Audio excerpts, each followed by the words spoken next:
All right, how's it going? Welcome back to another video here in the series on group theory. In the last video, we talked about Lagrange's theorem, and we finally introduced Lagrange's theorem, right? And said this is what Lagrange's theorem is.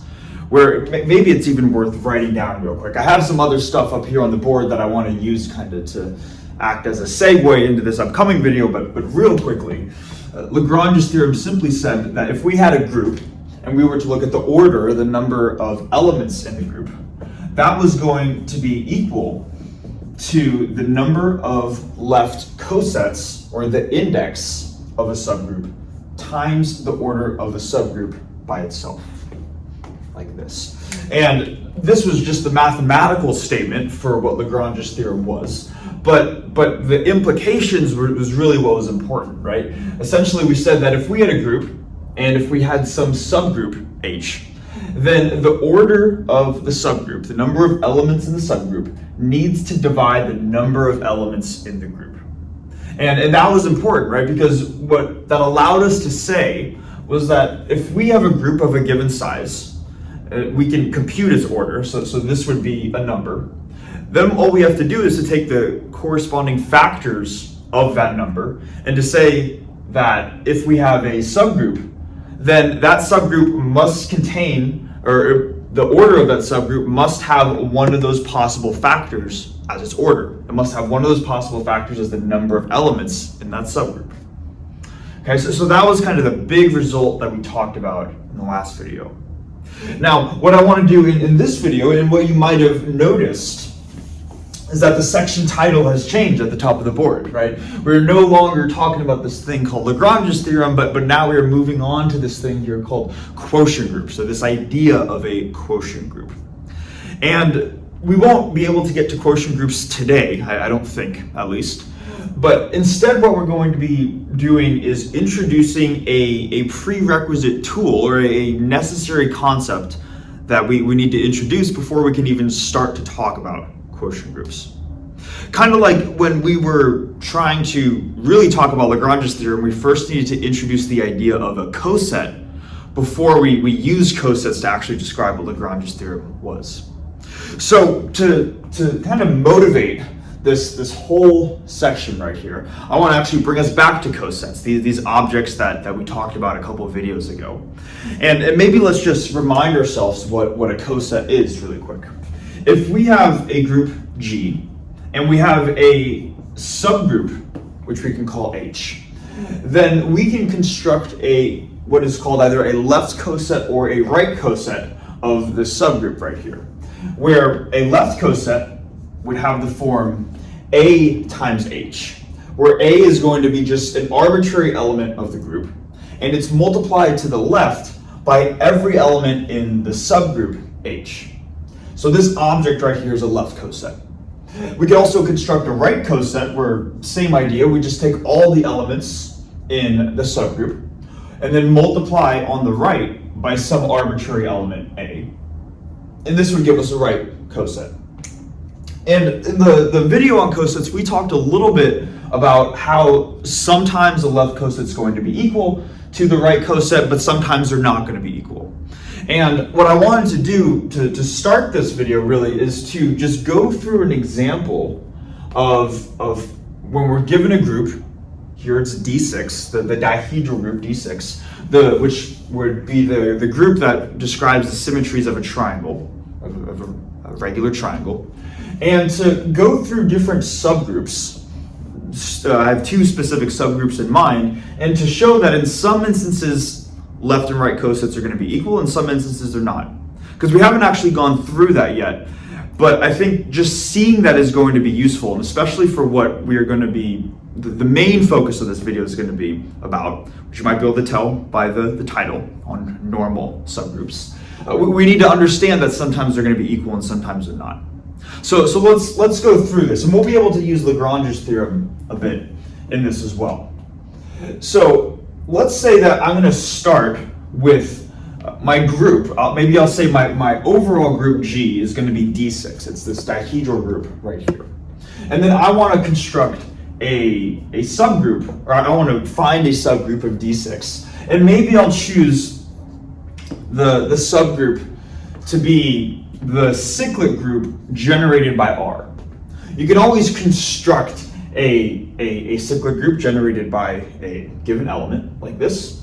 And let's just list out what this would be, just to make sure that we're reminding ourselves what a cyclic group is. So because this is a group, it needs to contain the identity element, and then it's going to contain all possible powers of R.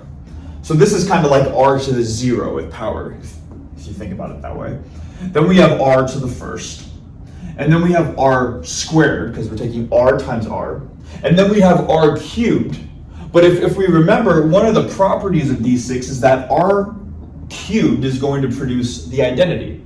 You can imagine, maybe I'll even do my best to draw an equilateral triangle, or regular triangle, whatever you want to call it. And we can imagine R to be a rotation by 120 degrees counterclockwise. So if I perform 3 120 degrees rotations, then that's going to give me 360 degrees, or just that's going to be a full revolution, and it's going to get back to its starting point. So the cyclic group generated by R would just be these 3 elements right here. Okay. So we have a group, G, and we have a subgroup, and now we want to construct left and right cosets of H. Now, to do this, let's remind ourselves what we've been talking about a little bit in the past couple of videos. First, we mentioned kind of this big idea that left cosets or really cosets in general are going to partition a group. Maybe I'll even write that because of its importance. So cosets partition a group. So what that tells us is we can say, all right, if the cosets partition a group, then we can determine how many cosets we're going to have. And we can do that through Lagrange's theorem, right? So if the order of G is going to be 6, and the order of the cyclic group generated by R, so in other words, let's write this, maybe the order of this subgroup right here is 3, then by Lagrange's theorem, we could ask ourselves, how many cosets are we going to have? Maybe take a minute to pause if you're unsure and think about it. Okay, assuming we've paused. Simply put, we would simply just divide these two numbers, right? Because after all, if Lagrange's theorem tells us G is going to equal the index times H, another way of finding the index is just dividing the order of H over to the other side. Or in other words, the index is the number of cosets, right? So it'd be 6 divided by 3 or 2, so we know that we're going to have 2 cosets. Let's just find out what those cosets are. So I can kind of just tell you that the first coset is going to be E times H, and the second one is going to be S times H. To understand why, because we could pick an arbitrary element to multiply on the left by. Like we could have also picked R, or we could have picked RS or one of those, but that would be perfectly okay. But these two are going to provide the 2 unique cosets, at least. If we were to pick EH and RH, it would turn out that we would have the exact same coset. And maybe we'll see why in a second. Let's just see if we can first write out what this coset is. So let's start with EH. EH is simply going to be E times E times R, and E times R squared. Since the identity just gives you the exact same element, another way of saying EH is simply the subgroup by itself, H. Now maybe just really quickly, imagine if E was replaced with R. This would be R times E, R times R times R squared. And that would give us R squared, and E, which would be the same subgroup. So we could have put R here, but it doesn't really matter, right? Now let's go on to the SH left coset. So this is simply going to be S times E, S times R squared. So S, SR, SR squared, like this. Okay. So hopefully this makes sense. And these are, of course, just the left cosets, right? Let's now compute the right cosets. So HE and HS over here. We know that HE, we're going to get the same thing, right? It's just going to be the identity. Or I should say, it's just going to be the subgroup itself, H. So it's going to be ER and R squared. Something like that. Now for HS, we're going to get E times S, or S, R times S, or RS, and then R squared times S, or R squared S, like this. Where should I stand? So these are our left cosets and right cosets, and now the question that we want to ask ourselves is, are the left cosets and right cosets equal to each other? Well, we can clearly see that whether we put the identity on the left or the right, we're going to get the same thing. We're going to get ER and R squared. Let's look at these elements right here. They might initially look different. They both have an S, but this one has SR where this one has RS, and this one has SR squared where this one has R squared S. So they might look different, but what I claim is that we can rewrite these elements right here so that if we put the factor of R in front, that will allow us essentially to rewrite what this quantity is right here. Okay. Now to see how to do that, we can use this property of the dihedral group. This is one of the properties defined that tells us how the elements interact with each other.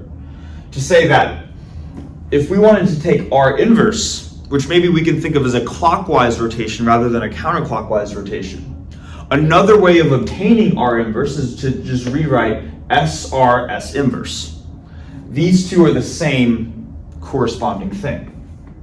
Okay, so maybe too to write this out, you can then imagine that if we were to multiply S on the left of both sides, we're going to get R inverse S equals SR S inverse S.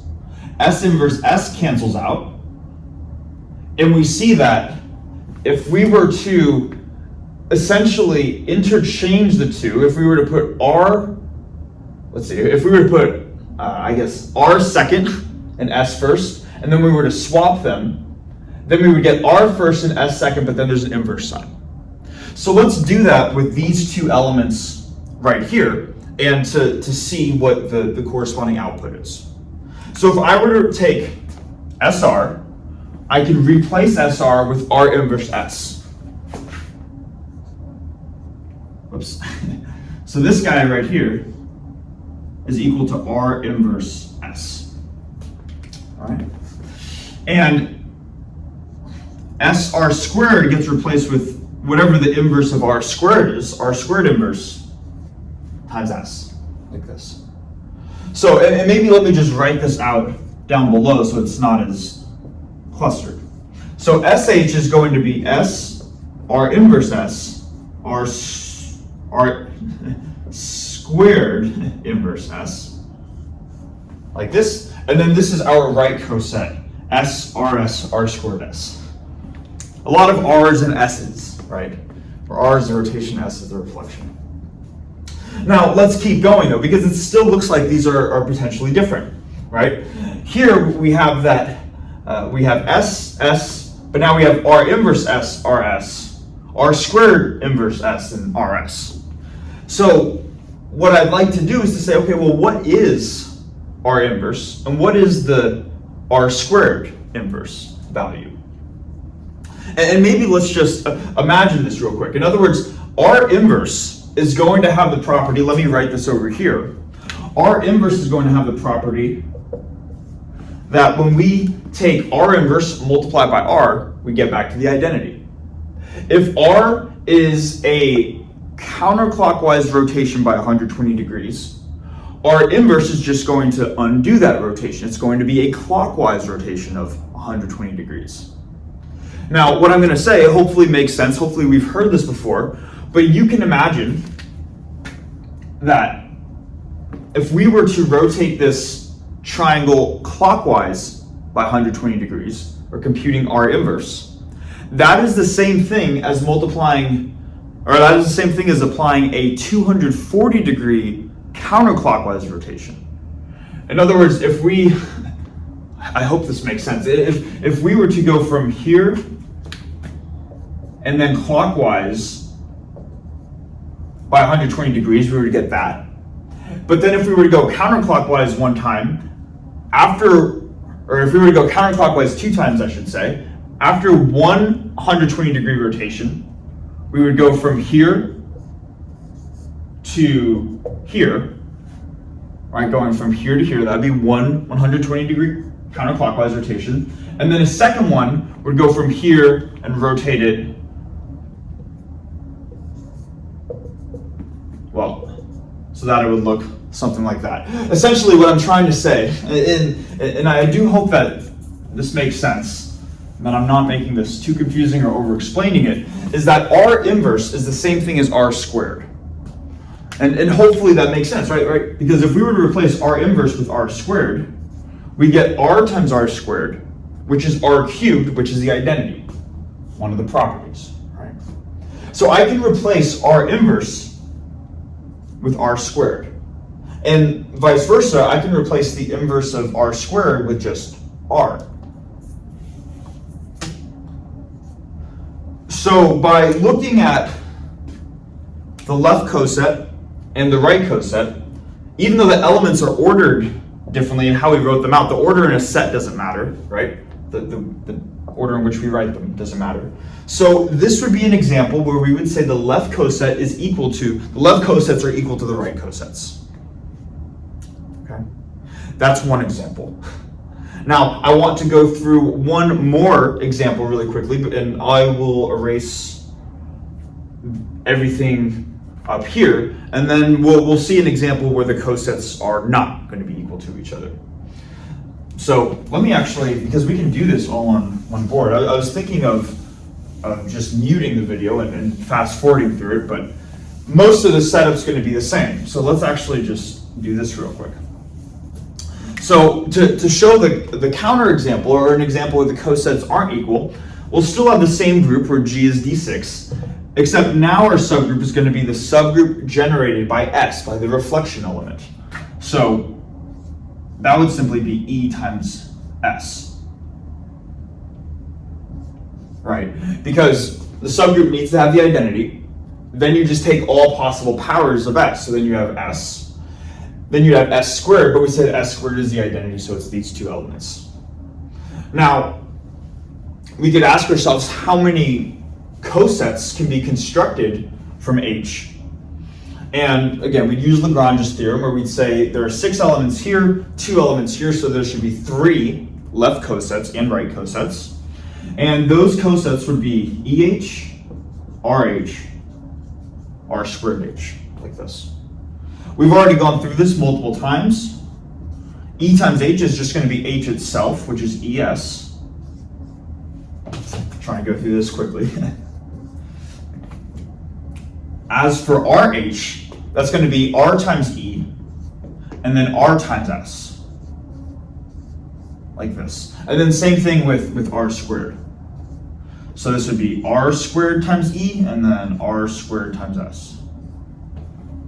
So these would be the left cosets. Now let's look at the right cosets. But what I want to specifically do, let's just look at one of the right cosets, because this will prove the point. Let's just look at the right coset H times R. This would be multiplying R on the right. So we have E times R, or R, and then S times R for a second element. Okay. Now, what we'd like to do is to see if the left coset and the right coset are equal to each other. What is another way of writing SR? Well, we talked about that, where SR is another way of saying R inverse S. So this is R inverse S. So now let's look at the left coset and the right coset. The left coset has RH, has elements R and RS. The right coset, HR, has elements R and R inverse S. So the first element in the coset matches up just fine, but the second element does not, because R is not the same as R inverse. Another way of writing R inverse is R squared, right? So this would be R and RS, this would be R and R squared S. So this would be an example of where the left cosets and the right cosets don't match up. Now, this is probably been going on for a little while now. I don't know the time, but I hope a lot of this is review, but also just going through an explicit example to see how all of this works. But this is all motivation for what is going to be new, what we are actually going to be learning in this video, which we're going to be interested in this video to look at a certain type of subgroup, which is going to have the property where the left cosets are going to be equal to the right cosets. Because we can see that's not always true, right? Sometimes they are, sometimes they're not. So what we would like to do is to say, okay, let's try to find the specific subgroups that do have the property where, in general, AH equals HA. So subgroups H that have this property, they have a very specific name. And what I'm going to do is I'm going to erase the board, and then we're going to write out what that name is and really dive into new material now. So I'm going to erase the board, and then we're going to do that now.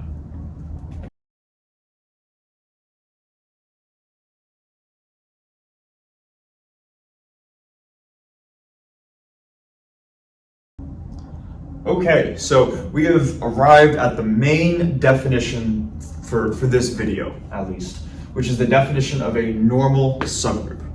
Let's go through it together. So it says that a subgroup K of an overall group G is considered a normal subgroup of G if this condition right here holds. So let's first just understand the condition. This says that if we were to pick any element in the overall group and call it A, and then we were to pick any element in the normal subgroup and call it little k, then if we were to take the corresponding product of A times little k times A inverse, this overall product right here should be an element of the normal subgroup K. Right? So definition-wise, that's what a normal subgroup is. Now, I guess first thing to do is just to establish some notation. How do we denote that K is a normal subgroup of G? And that's this notation right here, where we would write the normal subgroup on the left, then sort of a triangle that's kind of pointing to the left, and then the overall group G on the right. Okay? So notation-wise and definition-wise, this is what a normal subgroup is. But if you remember in the last whiteboard, we said that normal subgroups were the subgroups that had the specific property that the left cosets and the right cosets of that subgroup were equal to each other, right? It was the property that A times H is equal to H times A. So I think what I'd like to do first is to make that connection early on, to say, how does this definition right here relate to that idea, so we can establish that. Now, to do that, let me just maybe go through like a toy example to just, I think, prove the idea. Where let's say that we do have a normal subgroup of G, and that subgroup K maybe has 3 elements in it, to keep it simple. So we have a group K, or a subgroup K, so it's going to have the identity element, and maybe it has 2 other elements, K1 and K2, like this. So from this, we could say that the order of this subgroup is 3. There are 3 elements in the subgroup. Now, if K is a normal subgroup, then that tells us that this quantity right here, aka inverse, is one of these 3 elements. Right? Now that's kind of what it means. But let's suppose then that we're not just going to look at one element like this, because after all, this quantity, aka inverse, is simply just one element, right? But let's suppose I wanted to replace this single element, little k, with the overall subgroup, big K. So let me do this right here. And I'm going to try to make this clear that I have little a, the subgroup big K or uppercase K times A inverse. What does this object look like? And this might be kind of weird, right? Because we've seen left cosets and right cosets, but it almost looks like it's a combination of left and right cosets, right? Have something multiplying on the left and by the right. It turns out that notation-wise, hopefully this isn't too much of an extension from what we've already been doing. This would simply say that whatever our subgroup K is, multiply each element to the left by A, and multiply each of these elements to the right by A inverse. So let's just do that going through this short example. The first element would be A inverse, or just A inverse, which is just E. All right, let me actually, just because we're starting out, let's do this. A inverse, then we have K1 A inverse, like this. And then the last element would be K2 A inverse. Okay, do we see how we can construct this object right here? Hopefully that makes sense. Now whenever we have an uppercase letter that's going to denote a subgroup or a group, we're just simply saying that this quantity is to multiply every element of this thing to the left or to the right by whatever these elements are. That's what that would be. Now notice here for a second that the order of K is 3. There are 3 elements in this subgroup. There are also, hopefully this makes sense, that there are going to be 3 elements in A inverse, right? Because all we did was we took each of the 3 elements and just modified them by multiplying to the left by A and to the right by A inverse. So the number of elements in here is the same as the number of elements in here. Now, if this is true, right, you can imagine that if this is our starting definition, if we were to pick one of the elements in K, one of these 3 elements, and take their product, then that means that each of these elements has to be an element of big K, right?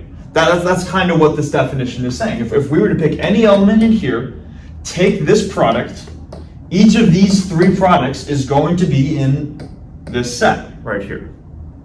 So let's see what that means. If these 3 products are in this set, and this set right here has 3 elements in it, then in some way, shape, or form, these 3 elements have to be the same as these 3 elements, right?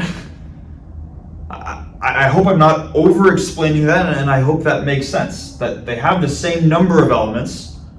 All the elements in here have to be in here, and they're all unique. So they have to be the same elements.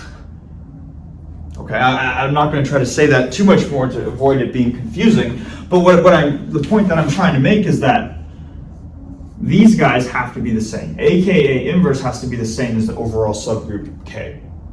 So another way of writing out the definition, or another way of establishing this condition for a normal subgroup, is this one right here. Maybe I'll even box this, and then to finally make the connection that I want to make, imagine that we multiply both of these quantities to the right by the element A, like this. A inverse and A are going to cancel. And then we see the condition that we mentioned previously, that AK is equal to KA. The left cosets and the right cosets of this subgroup are going to be equal to each other. All right? So this is how we can make the connection. And whether we use this condition right here or this condition right here, both are equally valid, or the condition that A inverse is equal to K, what we just said. Each of those are equally valid ways of showing that K is a normal subgroup of G. Now, really quickly, before I erase the board, if you remember in the last whiteboard, we had an instance where one of the subgroups had the left and right cosets being equal to each other, and that was the cyclic group R, and that was a subgroup of D6. And then we also had an instance where the cyclic group generated by S did not have that the left cosets and right cosets were equal for the overall group D6. So what we would do to be a little bit more specific with both of these cases, we would say that this case, the subgroup generated by S, because the left and right cosets were not equal, that doesn't prevent this from being a subgroup. It's still a subgroup, but it's just a general subgroup. However, with this first condition right here, it is both a subgroup and it satisfies that the left and right cosets are equal. So there's a stronger condition. It's a subgroup, but not just any subgroup. It's a normal subgroup. So that's how we could be a little bit more specific in writing out these subgroups of the overall group D6. Okay. Hopefully this makes sense. Now we might be saying, okay, I'm introducing this quantity called a normal subgroup, but why is this going to be useful? And really, I think to see how this stuff is going to be useful, we're going to have to wait until a couple of videos from now. Again, this is establishing the framework to build up to some really important ideas, but the first of being these things called quotient groups. But I think to finish off this video, what I want to do is just to establish some basic properties of subgroups. Right now, we know that a subgroup is we know that a normal subgroup is some subgroup that satisfies this condition, or that the left and right cosets are equal. But what else can we say about normal subgroups? Right. So I'm going to erase the board, and then we're just going to start establishing some ideas. And I think I'll keep this definition maybe up at the top just so we have it at our disposal.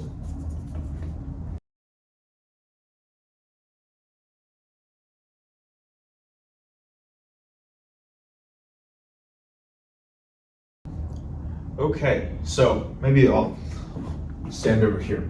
First thing that we want to establish is that any group, regardless of what it is guaranteed to have at least two normal subgroups.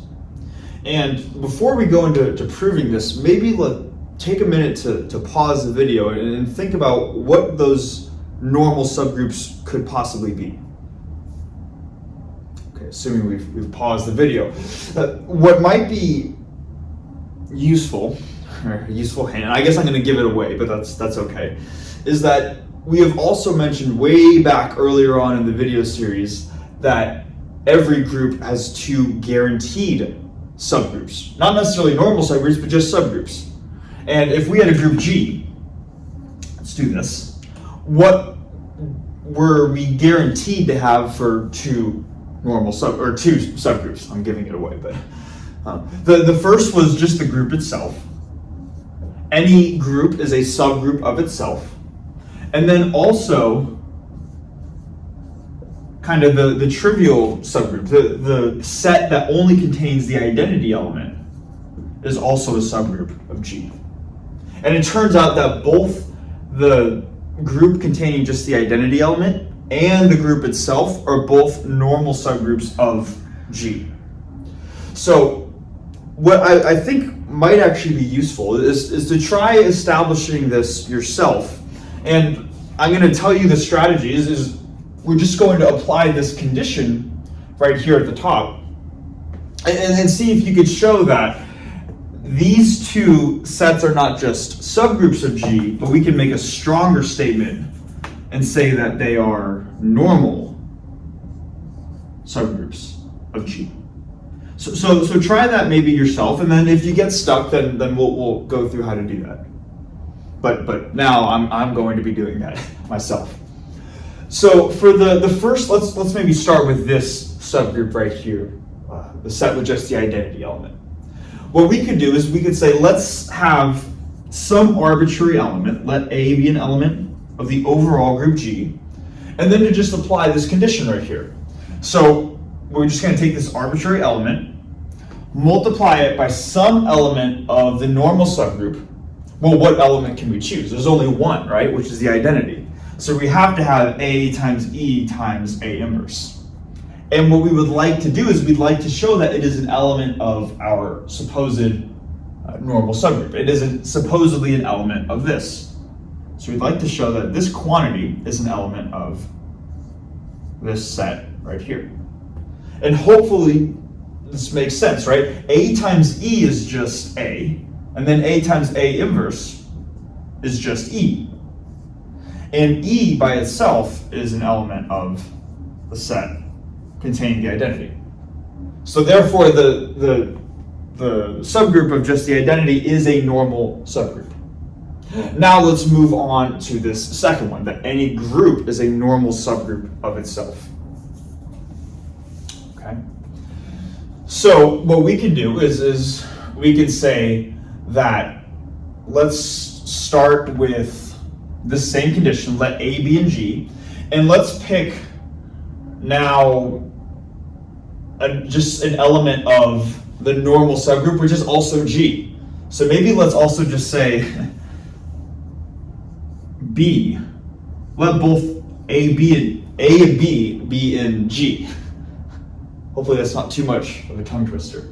And now what we'll do is we'll just apply this condition right here. So we have A times, I guess, B times A inverse. And we'd like to show that it is an element of G. Well, if these are both elements of G, then because a group is closed, then this quantity by definition has to be in G. That's just that's one of the properties of being a group, right? So therefore this has to be true, and then G has to be a normal subgroup of G. So there we go. We can say that whatever group we have, we already know that we have two normal subgroups, and they happen to be the two trivial subgroups, the non-proper subgroups. Not too bad, right? Let's keep going though, because we haven't said too much yet. I'm gonna erase this claim, and then I'm gonna write out a couple more, maybe slightly more interesting claims to actually finish out the video.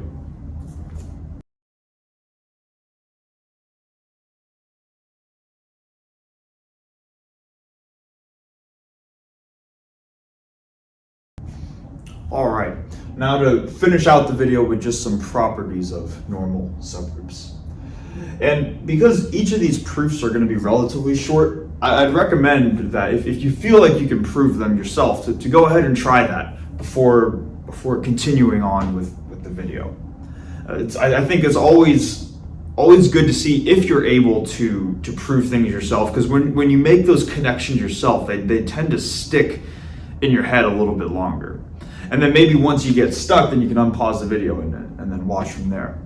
But I'm not saying this in a sense that I'm expecting anybody to do this. After all, this is our first time learning about normal subgroups, right? And that's why we're watching the video to learn about them. But more just to say that if you feel up for the challenge, then don't let me discourage you, and feel free to go ahead and try to prove them yourself. But anyways, let's get through proving these. So first property we're going to look at is that every subgroup of index 2 is a normal subgroup. Okay. So let's first just remind ourselves of what is going on here. So let's say that we have a group G and a subgroup K, and we're going to use K just because that's the typical notation that gets used for a normal subgroup. And we're supposing that K has an index of 2. Well, what does that mean again? Right. Well, if K has an index of 2, that means that there are two cosets of K that end up partitioning G. So we know that one of the cosets is going to be E times K, or K times E.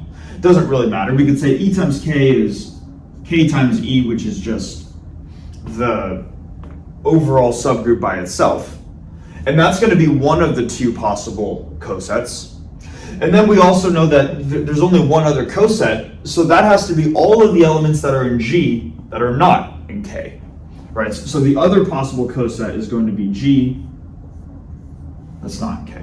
So we have K and then G subtracting off the elements of K. This is a set difference operation right here.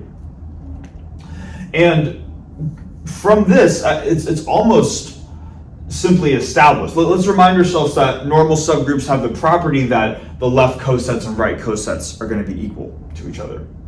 We see that the left cosets and right cosets are going to be equal for this specific coset, the K coset. And maybe let's do this. Let's say that our group is G.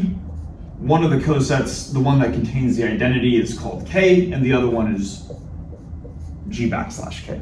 Right?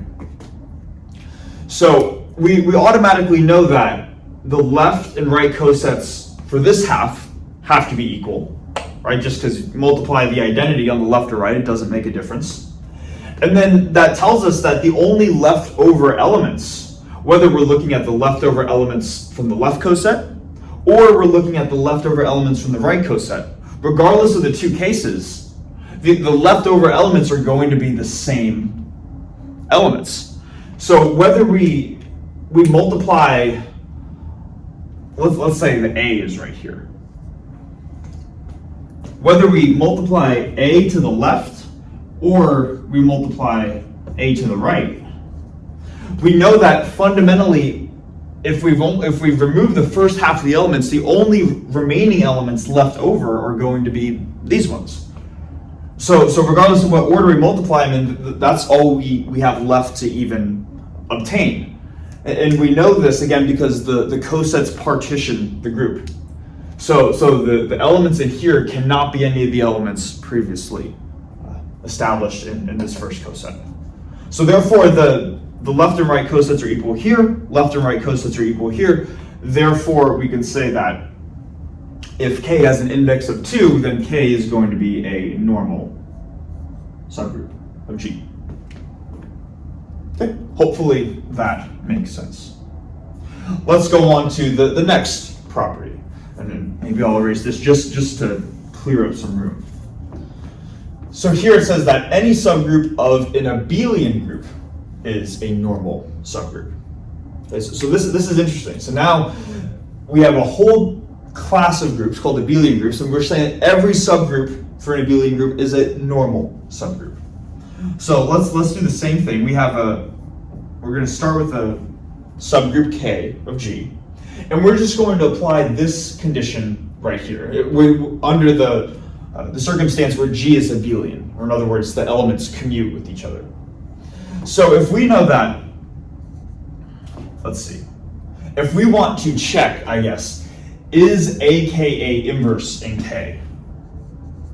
So we're not saying that this is going to be true right now. We want to check, is this in fact true? Maybe I'll put a question mark. We'd like to see if this is true, then it's normal. If it's not, then it's not normal. So because each of these, A, K, and A inverse, they are all elements of G, which is abelian, that means the elements commute, so we can interchange the order between the two. So that means we can interchange K with A inverse to say, we want to now ask, is A inverse K and K? And the A inverses cancel each other out. And all we have to then say is K an element of K? And the answer is yes, right? Because in this condition that we wanted to check, we defined little k as being an element of big K. So this has to be true. And because this condition is satisfied, then we can say that K is a normal subgroup of G. All right. Hopefully that makes sense. Just applying the definition, but using the nice property where we can interchange the order of the elements. All right. And now, final property that we're going to look at is that every kernel is a normal subgroup. And this is kind of interesting, I think. So let's remind ourselves what kernels are in the first place. Kernels imply that we're going to need some sort of homomorphism. So let's say that we have a homomorphism F going from G into H, or just some function in between two groups that preserves the group structure. Then we can say that the kernel of F is the set of elements in the domain G that map to the identity. I'm running out of room there. but the set of, keep dropping the marker cap, the set of elements in the domain, which when F acts on those elements, maps, this is supposed to be E sub H, maps to the identity element in the codomain. All right. So what we can do is we're just going to still use this condition right here. So we want to check, again, if AKA inverse is an element of K. All right. Now, maybe before we do this too, let's first see what K is a normal subgroup of. It is a normal subgroup of some larger group, but is it a subgroup of G or is it going to be a subgroup of H? Maybe take a second to pause and think about that. Okay, assuming that we have paused. It is going to be a subgroup of G. And the reason why is because we're saying that a kernel is a normal subgroup, but where are the elements in the kernel drawn from? The elements in the kernel are going to be elements in the domain. It's just that they're elements in the domain that satisfy some specific property, but they're inherently domain elements. They belong to G. So if we're saying that certain elements of G form a subgroup, they form a subgroup of the overall group, big G. Okay? So that's just something that we want to keep in mind as we're going through this. So we have this quantity right here, and we're going to say, I want to be very specific, that we're going to say A is in G, and then K is going to be in this supposed normal subgroup, which is, we're saying, the kernel. So K is going to be in the kernel of F, like this. So this is the setup right now, and we want to show if this condition is true. Maybe I'll put a question mark because we're not sure yet. All right. So if we were to take this quantity, and I'm sort of running out of room, but hopefully we can see down here. If we were to take this quantity, AK A inverse, just by itself, and we were to apply the function to this quantity. Again, these are all elements of the domain. So we can apply the function to these elements to get a corresponding element in the codomain. So we can take F of this quantity right here. Now, what is one of the properties, or kind of the fundamental property of just a general homomorphism? Well, and maybe I'll write it over here because we have some room. One of the general properties is that F of xy equals F of x times F of y. All right, that's kind of how a homomorphism is defined.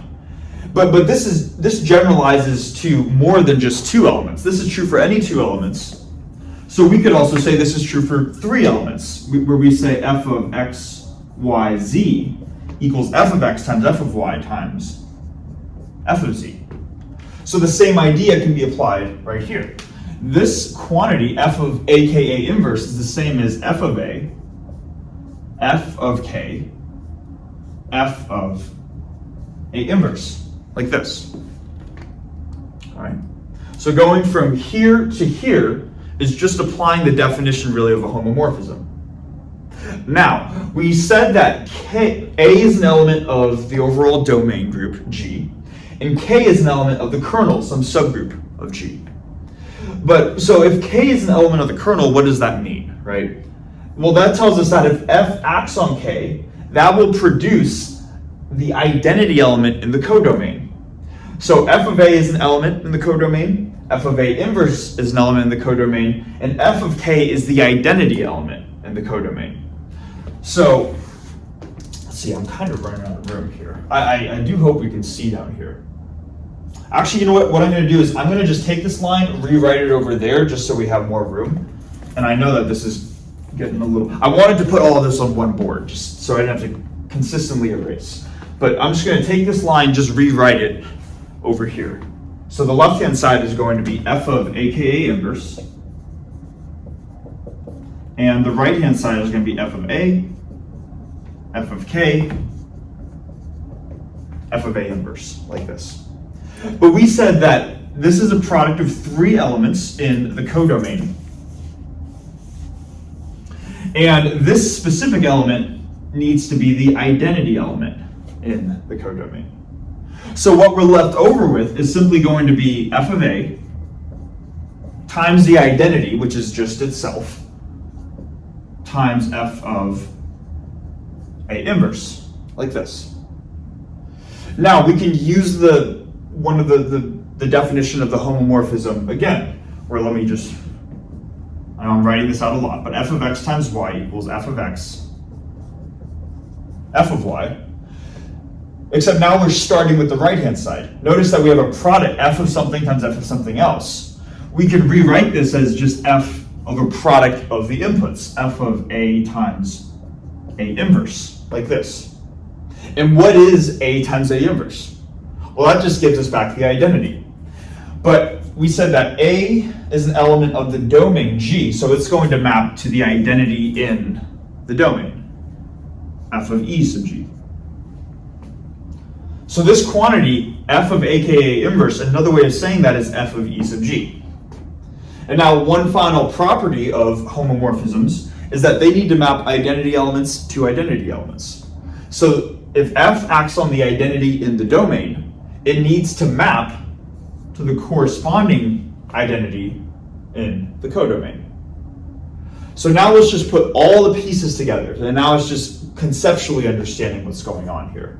So we started with f of aka inverse, did some algebraic manipulations, and what we ended up showing is that f of aka inverse produces the identity element in the codomain. So now let's just say, okay, well, what does that mean, right? Well, if aka inverse, this whatever this quantity is, when it gets acted on by the function, produces the identity in the codomain. That's just what it means for aka inverse to be in the kernel, right? Because the elements in the kernel are the domain elements, which map to the identity in the codomain. So this tells us, we say, okay, cool. So now we see that aka inverse is in the kernel of f. And now we are done, because let's remind ourselves, what is the original thing that we're trying to show with all of this? We're trying to show that aka inverse is in the subgroup in question. The subgroup in question is the kernel. We just showed that aka inverse is in the kernel in question. Therefore, any kernel of any homomorphism is going to be a normal subgroup of the domain group G. Sorry that I'm moving through across the board. I hope that's not too confusing. Hopefully that makes sense. So these are just some basic properties of normal subgroups. So hopefully we have an idea of what they are, just a couple basic ideas about what they are. And for the next video, we're now going to use these as objects that we have now heard of before to define these things called quotient groups. And we're slowly going to be building up to a very useful theorem called the isomorphism theorem, kind of at the end of the section.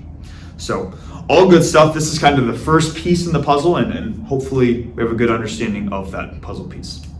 So yeah, thanks so much for watching, and I will see you guys in the next one.